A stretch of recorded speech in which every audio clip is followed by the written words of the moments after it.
And now, Mystery Theater. Brought to you in part by True Value Hardware, your store of first choice.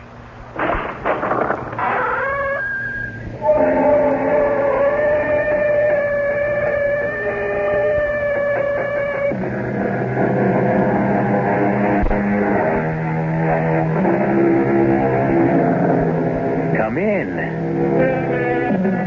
Welcome. I'm E.G. Marshall. Welcome to the sound of suspense. Welcome to the fear you can hear.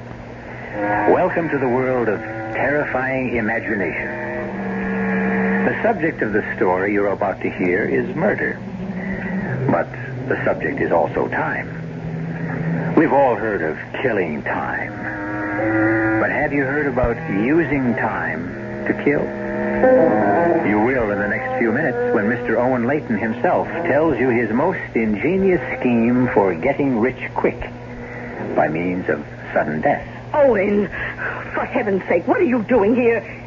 You're supposed to be in Paris. I've shot Harriet, and I seem to have done exactly that. By the way, I met your charming dance in although I'm quite sure he didn't see me. But I don't understand. How could you possibly have returned home so soon? I was in a terrible hurry to see you, darling.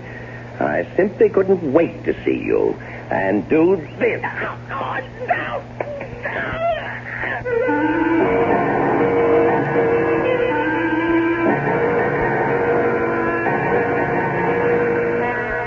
Our mystery drama, Sea of Troubles, was written especially for the Mystery Theater by Henry Slessor and stars Stotts Cotsworth.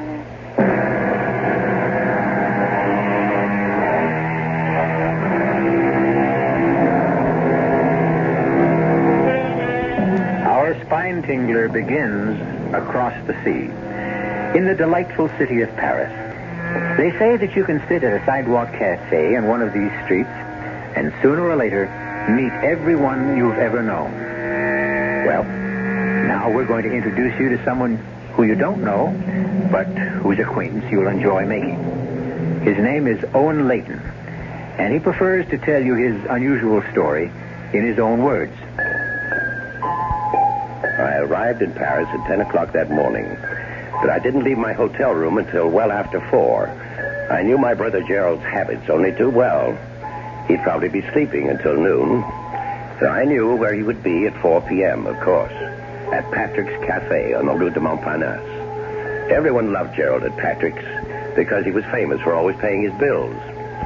With my money, of course. Bonjour, monsieur. Bonjour. I chose a table well to the side, but my appearance still attracted considerable attention. And why not? With my rumpled English tweeds, a long gray beard in the style of Ulysses S. Grant, a pair of crutches to keep my monstrously bandaged foot off the Parisian asphalt. Well, I must have been quite a sight. Garçon, un pain d'eau, s'il vous plaît. Très bien, monsieur. Well, what do you know, Owen, for the love of... Hello, Gerald. I'm glad you were able to recognize me under all this hair and bandages. Well, how are you? What's the matter with your foot? Oh, never mind about that. Give me a look at you. I haven't seen my kid brother in over a year. You know something? You look more French than ever. Yeah, come on now. Let's hear about that foot, Owen. And the beard. When did you grow all that shrubbery, huh? Well, I got the idea from you. The last time I was in Paris. This thing? Yeah. This is nothing compared to you. Now, listen, the last time I saw a beard like that, it was on a $50 bill. Yes. I guess it got a little out of hand. I'm thinking of trimming it, as a matter of fact. More like your style. Well, I'll introduce you to my barber. Hey, do me a favor, Gerald. Finish this Pernod for me. I shouldn't be drinking with my foot. Well, what's your foot got to do with it? It's the gout. You remember, I wrote you about it a few months ago. I had an attack just before I sailed for Europe. Well, how's your painting coming along? You sold anything yet? The only thing I sold is my watch. As if you didn't know. Yes, I know. You came to Paris to starve in a garret. But you look pretty well fed to me. Speaking of that, how was Harriet, huh? Well, speaking of which, the money I sent you or being well fed? God, you know what I mean. Now, how is she? Still the same? No, she's more of the same. She's richer than ever, and she's fatter than ever. She's also meaner than ever. Well, she couldn't be too mean. Not if she let you grow that beard. I still don't see why you wanted to grow it. You always made such fun of mine. Well, I had my reasons, Gerald. It was part of my plan. Plan? What plan?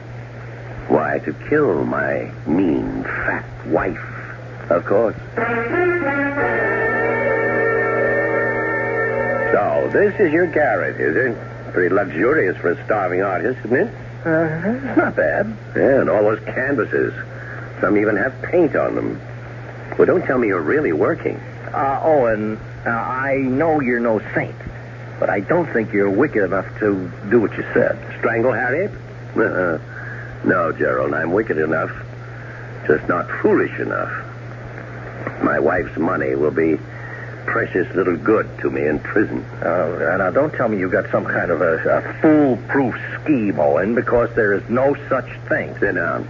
And no matter how clever you are, there's always someone cleverer. In the detective novels, perhaps. Now, sit down before I kick you with my gouty foot. I've got 5 pounds of bandage there. It makes quite a weapon. I don't understand what you meant about gout. It's the very cornerstone of my plan.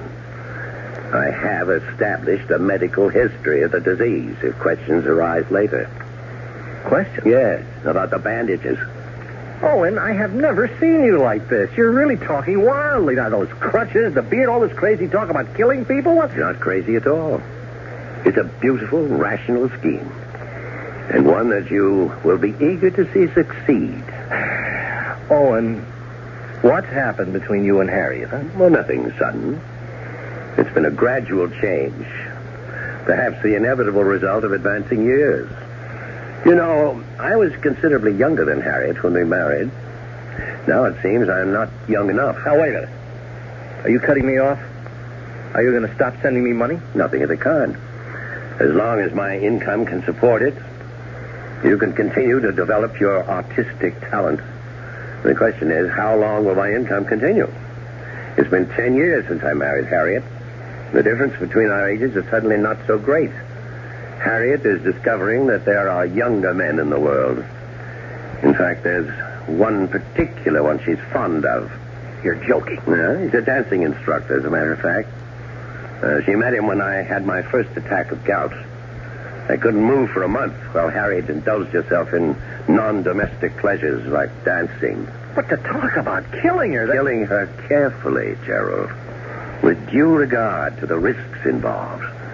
Actually, I thought of the answer when I was flat on my back. I had plenty of time to think then. About what? A unique phenomenon of the modern age. The magnificent paradox of transoceanic travel. Travel? Yes. A ship makes its journey in some 5 days. A jet plane takes only a few hours. But you hate planes. You've never been on a plane in your life. Yes, that's right. They terrify me. Well, what does all this have to do with killing Harriet? Everything. For you and I, brother, are going to put that transatlantic paradox to use. We're going to prove that the difference between a ship and a plane is a lovely way to commit murder.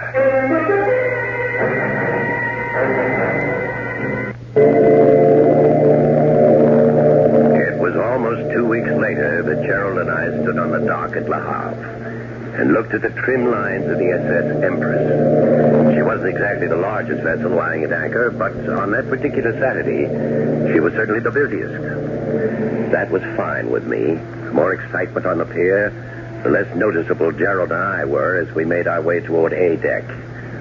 Our progress was slow, since I never really managed to use those crutches. Finally, we made our way to stateroom G, and as the door finally shut behind us, I collapsed on the bunk. I looked at my younger brother's face and felt considerably better. Poor Gerald. His complexion was so pale white against his reddish beard, now fuller by 2 barbarous weeks. Relax, Gerald. I had your confidence, Owen. So let's take care of the passports first, and then we can call the steward. All right. Here they are. Good. Now, we have to do... With infinite patience, I set about the delicate task of removing the small photographs from both passports. I was as precise as a jeweler. Then I squeezed glue from a tiny tube and replaced them. One bearded face substituted for the other one. Yes, my brother and I look quite a bit alike, despite the 6-year difference in our age. Owen, are you sure nobody will notice? Now, you're not supposed to tamper with these passports. Yes, that's true. And I understand it's also a crime to kill someone. Nevertheless, that's exactly what I plan to do. Now, let's ring for the steward. All right. The man who answered our ring was a perfect delight. An aging cockney with a thin crest of white hair, the mouth of a pixie, and the squinty eyes of a myopic. The latter, of course, was going to be a blessing. Everything all right, Mr. Layton? Yes, everything's just fine. Your name, Mr. Pawkins? Yes, sir, that's me. Sir Pawkins, at your service. Well, Mr. Pawkins, I'm afraid I'm going to be something of a burden to you on this voyage. As you see, I'm an invalid. Oh, yes, sir, your poor foot, sir. Exactly, my poor foot. As a result, I'm going to be forced to take all my meals in here. So you'll have to arrange matters with the dining steward. I trust that can be arranged. Oh, yes, sir, don't you worry none about that, sir. Ah, good. Nor will I be spending any time on deck. The least bit of roll is extremely painful for me. So I'll remain in my stateroom until we reach port. Oh, what a pity, sir. Oh, it's all right, it's all right. I've got a great deal of business to take care of between here and New York. I'll have enough paperwork to keep me busy. So if you'll just bring me my meals and keep me from being disturbed, you'll be doing your job handsomely. All right? Understood? Oh, yes, understood, Mr. Layton. See you later then, Mr. Pawkins. Oh, yes, sir. We were lucky. He seems like a cooperative old geezer. Yes, but be careful. Always keep your door locked, so he can never enter without knocking. And every time he brings you that tray, make sure that you're either dozing or buried in papers. Understand? Understood. Yeah. Well, when I think about what you're going to do in New York while I'm on board the ship, What I'm going to do in New York is going to be a pleasure. But you're so cold-blooded about it, Owen. You are going to kill a human being. No, I never said that. I said I was going to kill Harriet.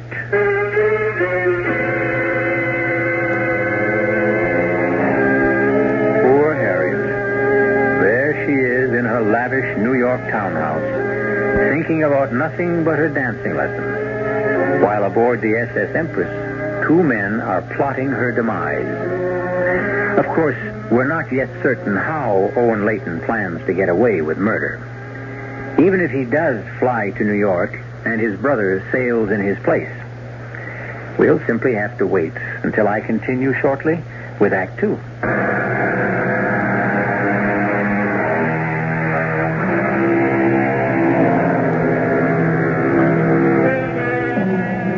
Now let's return to Stateroom G on A deck of the SS Empress.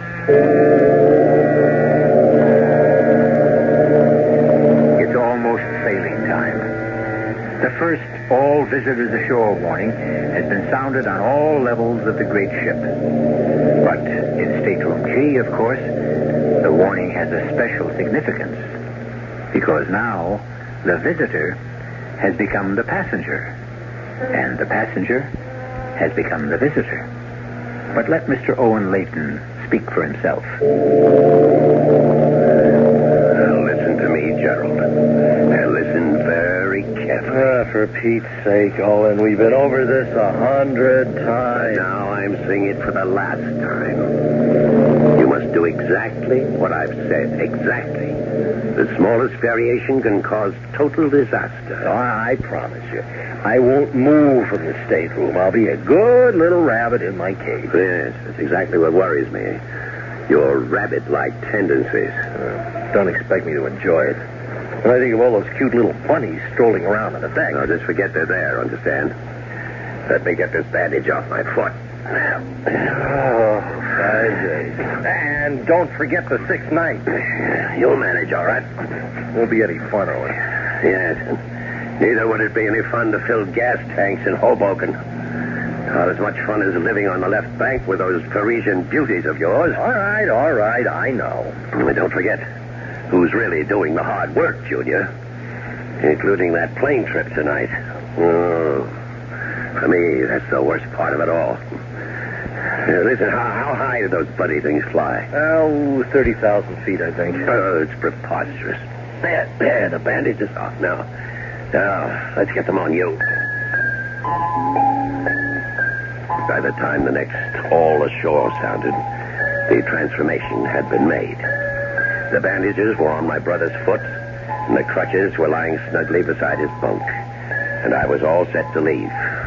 With Gerald's gray tweed coat belted around me, with Gerald's hat on my head, I strolled to the visitor's gangplank and left the SS Empress to its business.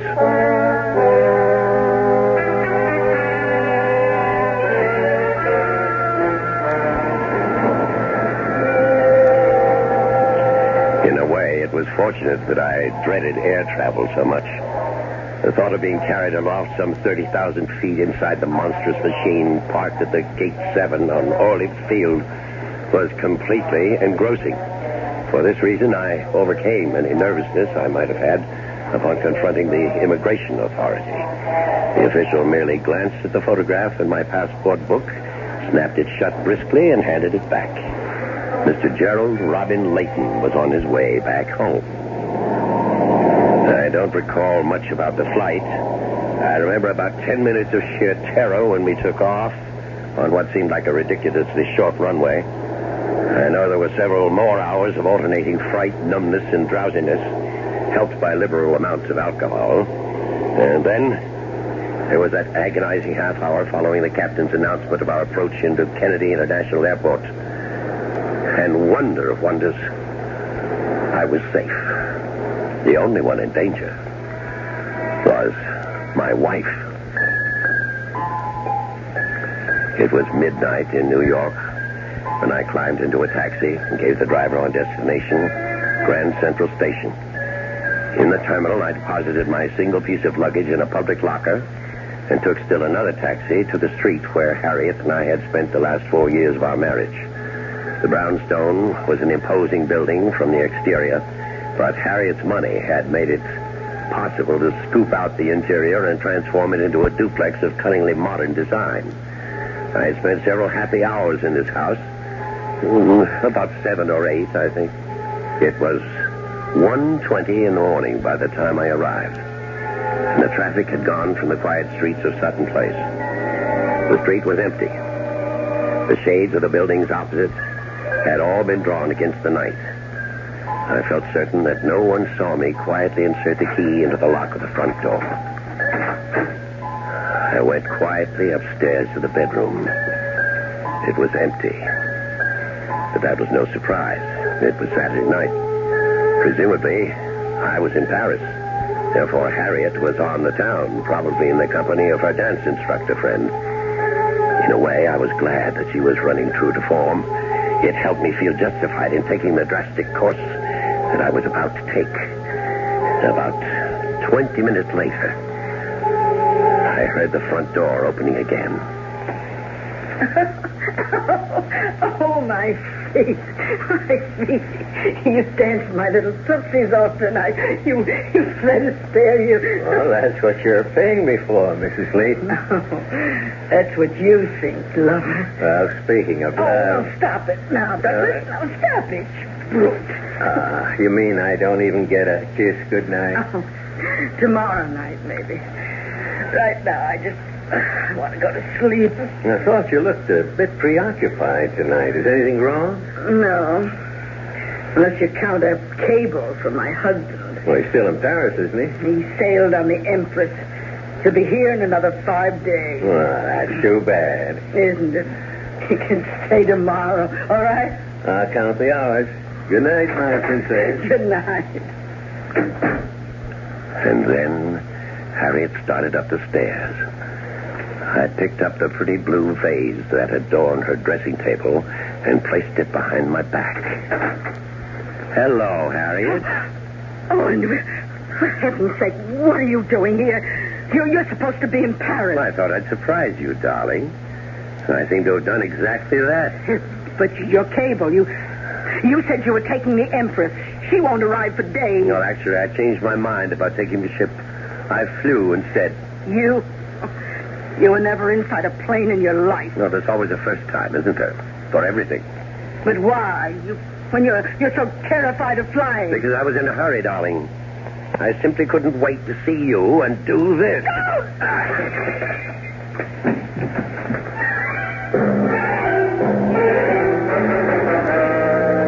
It was a shame about the bays. It cost a small fortune. The really distasteful part came now. As you may have gathered, I'm a man of fastidious taste. But when you have 5 days to lose, you can't afford the niceties. I knew it would be easier to lose myself in a region of the city where the lower depths are at their lowest. Discarded my British suit, my Italian loafers, and my continental manners. In an old pair of slacks and heavy wool shirt, I made my way to the Bowery. My first act was to join a shambling, silent line of vagrants outside the clothing relief agency.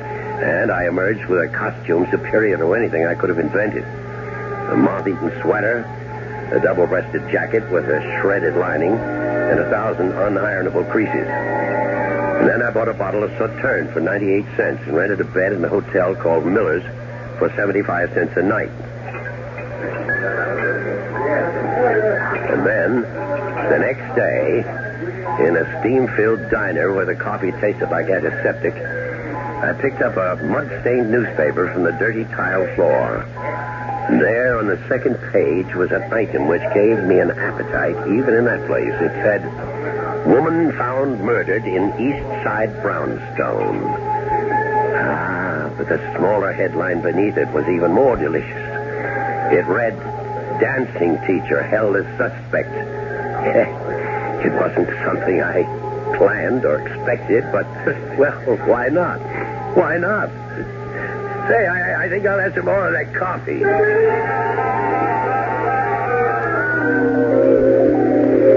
And then the 5 days were over.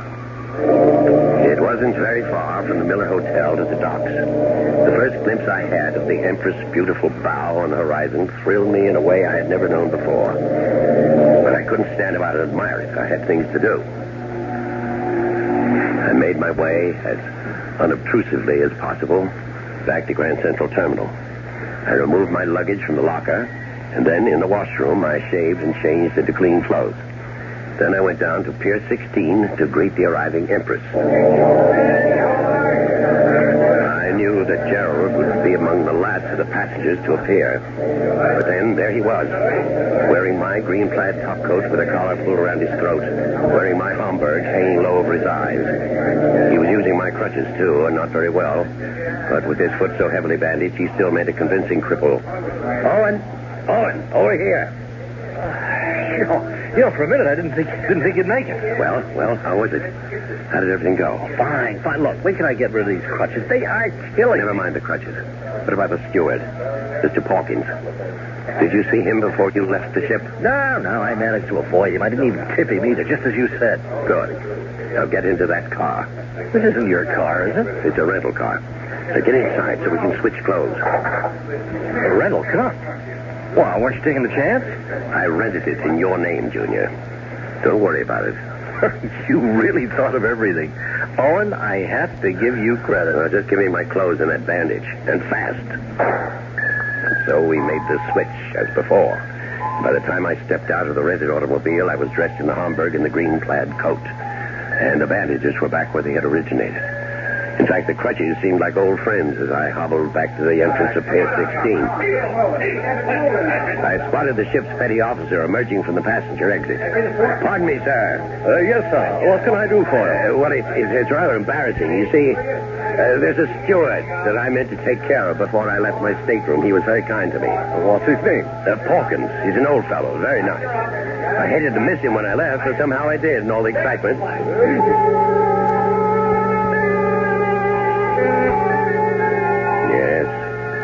Old Mr. Pawkins was more than pleased when I handed him the two $50 bills. There were actually tears in his eyes. Oh, this is most generous of you, sir. Most generous. Well, you took very good care of me, Pawkins. I know I was a nuisance. Oh, no, sir, you were never. Why, I hardly even saw you, sir. Well, still, you brought me all my meals and so forth, didn't you? Hmm? Well, I was glad to do it, sir. Glad to be of service. And I hope you'll be back on the Empress with us soon again. I intend to be, Pawkins. Yes, you can be sure of that. As soon as I knew that Mr. Pawkins was remembered properly, and that he remembered me properly, I knew that everything was going to be just fine. I told my younger brother to drive his new car to the village, find himself a small apartment, and lay low. Then I took a taxi to my home. I knew there would be company waiting for me. Mr. Layton. Yes, I'm Owen Layton. Who are you? Name is Lieutenant Farley, Mr. Layton, New York Police Department. Police? What's the matter? My house been robbed or something? I'm sorry we couldn't meet you at the ship. We knew you were coming back today, but we thought it would be easier to meet you here and break the news to you. What news? What are you talking about? Bad news, I'm afraid. Maybe we better go inside. Yes, come in. Of course, I knew exactly what the bad news was going to be. Now all I had to do was to keep from laughing out loud.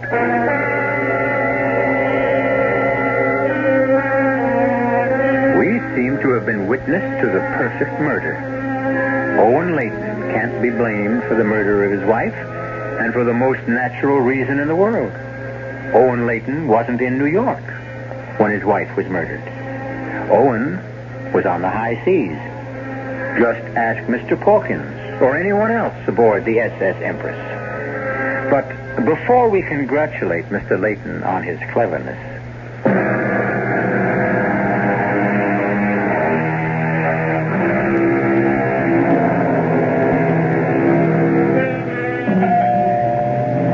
Owen Layton is a happy man today, despite the fact that he is all alone in the reconverted brownstone on Sutton Place. The smile never seems to leave his face. Even as he hobbles towards the front door to answer the insistent chimes, his bandaged foot and crutches don't seem to bother him in the least. In fact, one has the impression that despite the tragic loss of his wife, Mr. Layton... Evening, Mr. Layton. Oh, thanks. Oh, it's all right, I hope. Yes, of course. You were a bit too broken up about that terrible thing that happened to your wife. Well, I'm sure you don't blame me, Lieutenant. It was a great shock. Here, let me take your raincoat. Raining outside, is it? Yeah, a little. Frankly, it was my decision not to send a radiogram to the ship. About your wife's death, I mean. It didn't seem right to break the news to you that way. Well, that was very considerate of you, Lieutenant. We knew you were aboard the Empress because of your cable. Yes. But you were right not to tell me when I was aboard. It would have been very helpless feeling, knowing that there was nothing I could do about it. Yeah, that's what I thought, too. At any rate, I suppose you've had some time to, think about what may have happened. No, Lieutenant. The truth is, I still don't understand. That man who killed her, what was his name again? Douglas Denton. Oh, yes. It's not his real name. He called himself that at the dancing school, but he was born Bernard Eubank. I take it you didn't know Mr. Denton. No, I never met the man before in my life. And why would he want to kill my poor Harriet? Well, actually, he's still denying that he did. Well, how can he? From what I read in the newspaper, well, you seem to have caught him red-handed. Well, no, not quite that good. We knew that he'd been, he and your wife had been seeing each other during your visit abroad, and that they'd seen each other that Saturday night she was killed. In fact, he was seen in the vicinity of your house by several witnesses, not more than 10 minutes from the time when we estimate that she was bludgeoned to death. I'm sorry, that's a little too graphic, I know. It's all right, Lieutenant. I want to know the details. I really do. Well, the one detail we don't know is why he would have done such a thing. I mean, frankly, we have Mr. Denton pegged as a rather small-time, gigolo. I'm sorry to tell you that, too. Oh, it's all right. I'm sure Harriet wasn't to blame. I'm sure that man just did whatever gigolos did and made a fool of her. Well, did your wife do that sort of thing often? I don't know. I suppose she's made a few mistakes. Which of us hasn't? Well, now, if you could be more specific... No, Lieutenant. I'm sorry. I want Harriet's killer punished, Lieutenant Farley, but not at the expense of scandalizing my wife. I'm afraid that scandal won't be easy to avoid. We know she was having an affair with Mr. Denton. He's admitted that himself. But that don't give him any reason to break a vase over her head. Yes. Unless she had decided to end the affair, of course.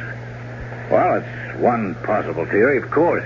Didn't you say you found my cable to her about coming home on the Empress? Yeah, that's right. Harriet didn't know I expected to return from Europe so soon. And perhaps when she informed her friend, Mr. Denton, he got angry. Yeah, that's possible, too. He might have just acted impulsively. Yes, Lieutenant. I'm sure it happened just that way. They quarreled. In your bedroom? Very well, in our bedroom, yes. They quarreled. And he picked up the vase, and he struck her. Somehow, I can't believe it was cold-blooded or premeditated. No matter what the man is, Lieutenant, I hope the law isn't too harsh with him.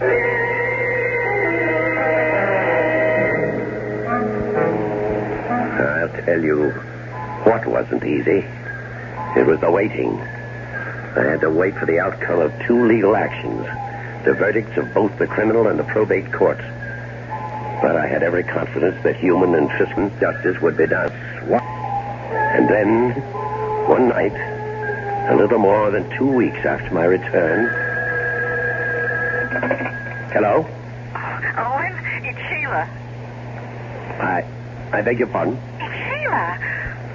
God, I feel terrible not calling you before this, but I just found out what happened.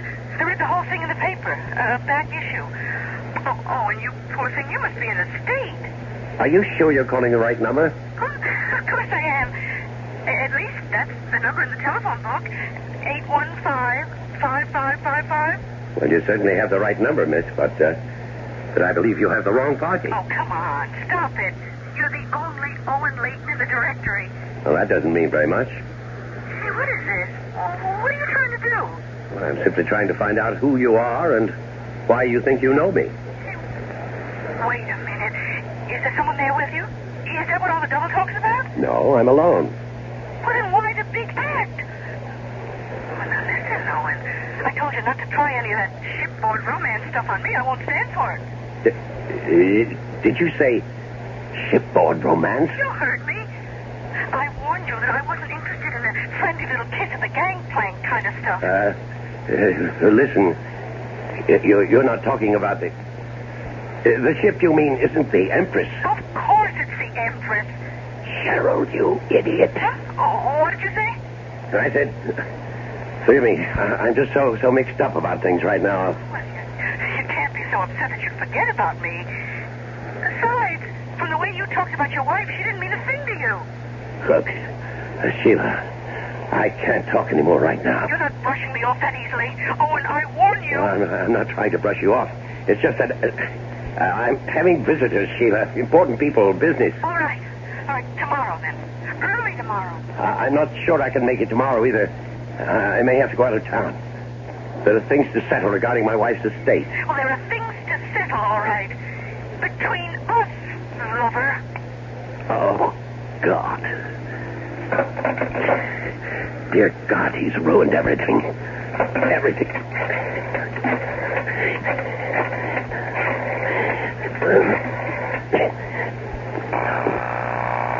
Pick it up. Pick up the phone, you miserable... Hello? Gerald, it's your brother. Oh, hi, Owen. How are you? Never better. Never better. What's the matter? You don't sound well. Well, why shouldn't I be well? I just had a lovely chat with a no doubt charming young lady. What? Her name is Sheila. Isn't that a lovely name, Sheila? Uh-oh. Is that name familiar to you? Oh, no, before you say anything else, will you listen to me? Yes, that's why I'm calling, to listen to you. To see if there's anything you can say, anything at all, that will mitigate my intention of coming right over there and strangling you. Now, you've got to understand how it was, Owen. I was a prisoner in that stateroom, a virtual prisoner. Yes. And that was the idea. I told you never to leave that room. Never to so much as poke your ugly head out of the door. Well, it was easy enough for the first day, Gerald, but after almost 24 hours of that, How many other women did you take up with? Oh, and she was the only one, absolutely the only one I had anything to do with. And if I know you, you had plenty to do with her. Well, I couldn't live like a hermit, for Pete's sakes. I can't believe what I'm hearing. I can't. You knew how important it was to convince everyone that you were me. But I did that, Owen. I told her I was you. Aye, that was clever. No, she thinks I am you, Owen. Now, look, the fact that she telephoned you tonight, doesn't that prove it? Oh, yes, that proves it completely. Owen, I was really going crazy in that tiny room, so I took just one little stroll on deck one night. Yes, and met Sheila. I swear that I never knew she'd try to get in touch with me. Your girlfriend, Sheila, is in New York right now. She's demanding to see me. You. Me. What I mean is she's read about Harriet's death. She knows that you...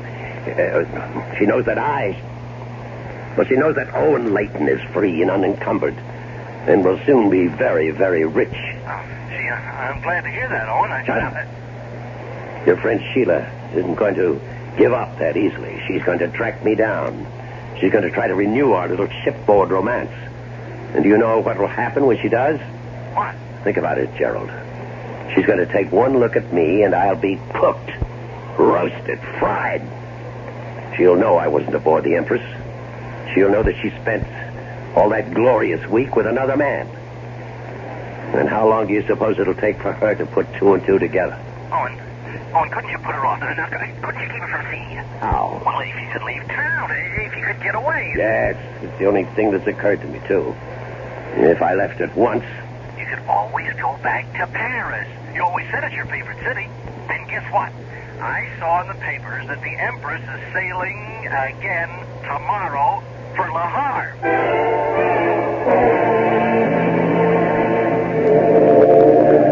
For the first time in my life, I wasn't looking forward to a sea voyage.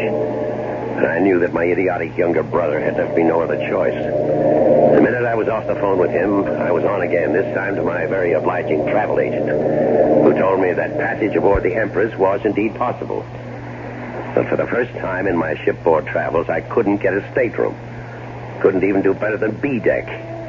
But it was an indignity I was forced to accept. This time, my cabin steward wasn't an amiable gentleman like Mr. Pawkins, but a gruff, uncommunicative type who made no promises of devoted service. But then I wouldn't require much service. For one thing, I no longer needed my bandages and crutches. As far as the world is concerned, my troublesome gout was healed. Pardon me, sir. Yes? Aren't you the gentleman who sailed with us a couple of weeks ago? That Pawkins chap? Oh, yes, that's right. You were the officer who helped me find the steward. Yes, everything worked out all right there? Yes, everything went fine. Unfortunately, I couldn't get such good accommodations this trip. Well, that's a shame, sir. But then I don't think we'll have as easy a crossing of it this time. Why not? Oh, a bit of rough weather ahead, they say. Oh, fine. That's all I need. But rough weather ahead or not, at 4 that afternoon, the Empress pulled slowly away from the pier, and I admit that I breathed a heavy sigh of relief. That evening, I was taking a nap before dinner when someone knocked on my door. Oh, who is it? Must be an unfriendly neighborhood steward. Yeah? Hello.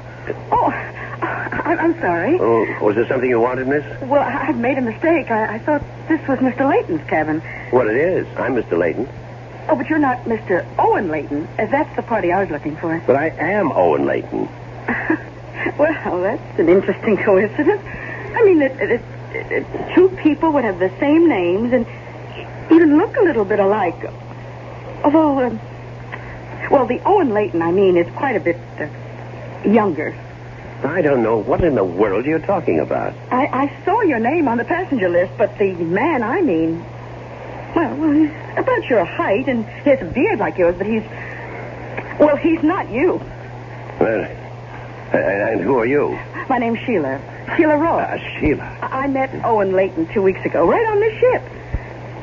And now suddenly there's another Owen Layton going the other way. There's something very fishy going on here. You're mistaken. I swear you're mistaken. Listen, Mr. Whatever your name is, I don't know what this is all about. I don't know why there are two Owen Laytons going back and forth on this ship. Well, what's so strange about that? I mean, but why are you going back and forth? Me? Because I have to. Because it's my job. I'm a social director. You mean you work on the Empress? That's right. And right now, I'm going to work on finding out what this is all about. I stood rooted to the cabin floor, listening to the melancholy sound of the ship's whistle, warning the seas ahead that we were on our way, heading straight for troubled waters.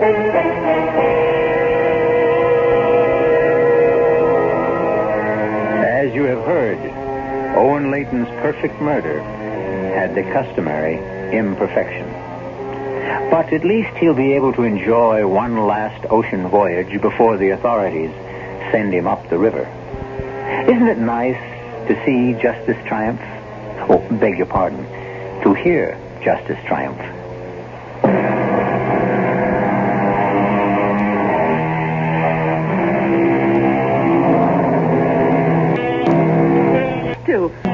We hope you enjoyed tonight's voyage.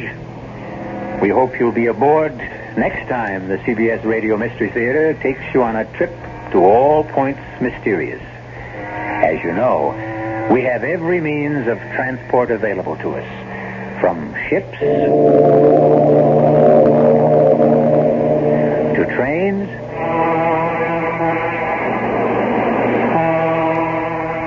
to planes.